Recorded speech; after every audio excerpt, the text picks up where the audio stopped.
ఇంతగా అటువంటి మహనీయులు ఎందరు లేరు. అంటే మీరు లేరులే, ఎందుకంటే మీకు నిద్రావస్థలు ఉంటారు. నిద్రావస్థ అంటే ఏంది? ఉన్నా ఉన్నట్టే, లేకున్నా ఉన్నట్టే. అట్లాగా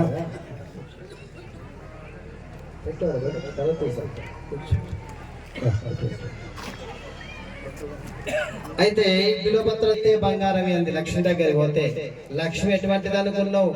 లక్ష్మి అంటే నీలో ఉన్న దరిద్రం పోగొడుతుంది ఆ తల్లి.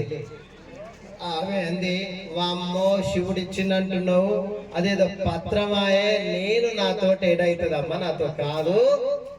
లక్ష్మి కాదే సరస్వతి దగ్గరికి పోంది. లేదు లేదు, నేను అడిగిన తత్తాము పోతాను. సరే అమ్మ అని చెప్పి వైకుంఠం మొత్తం ఆ తరాజలేసి దూకినా గానీ బిల్వపత్రం సరిగ్గా ఎదుగలేదు. అంటే బిల్వపత్రం అంటే ఊకే కాదండి, ప్రేమ భక్తి స్వరూపమైంది. మీరు భక్తితో బిల్వపత్రాన్ని భగవంతుని వెళ్తే చాలు, ఇక అవసరం లేదు. మరిచిపోయి తెలుసో తెలియక స్వామివారికి దోషుడు నీళ్లు వస్తే ఎమ్మడే మనకిస్తాడు. నేను కైవేల స్వామి చెప్తుండు, గుజరాత్ లో మోక్షలింగం అని ఉందట. ఆ లింగంలా వైశాఖ పౌర్ణమి నుంచి అమాస వరకు మీరు లింగం మీద ఎన్ని నీళ్ళు పోయండి లోపలికి వెళ్ళిపోతాయట.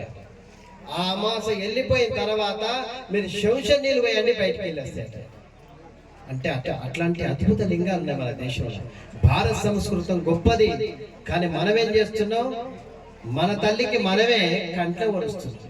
భరతమాత ఎవరో అంత మనం ఎవరో భారతమాత ముద్దు బిడ్డలం. ఎవరో ముద్దు బిడ్డలం. ఎట్లాగా? హిందూ బంధు స్వరూపం మనంతా. ఏ కుటుంబం? వసుధైక కుటుంబం, అంతా ఒకే కుటుంబం మనది. కానీ చూడండి, ఎక్కడ కాషాయం జెండా పడినా, కాషాయం బట్ట పడినా, నీలో బయట ఉన్నా కానీ లోపల ఒక్కసారి అలా మనసుకు కన్ను మూసుకొని నమస్కారం చేసుకుంటాం. మీరు మాల మీద ఉన్నారు, రేపు పొద్దుగాల మాల తీసినాక అరే ఒరే అనుకుంటాం. కానీ మాల మీద అరే ఒరే అంటావా? ఏం స్వామి ఇదే నా పొరపాటు చేసినవా అంటాం. కానీ మాల తీసినప్పుడు ఎవరా తిండెక్కాయిందా ఇట్లా చేసిన తింటాం. కానీ మాల ఎంత విలువ కాపాడుతుందో అది అన్నమాట మన ధర్మ సంస్కృతి. మన హిందూ ధర్మ సంస్కృతి ఎటువంటిది? మాలాధారణేశ్వర. అందుకే త్రిధలం త్రిగుణాకారం త్రినేత్రం చ త్రియాయుధం త్రిజన్మ పాప సంహారం ఏక బిల్వం శివార్పణం.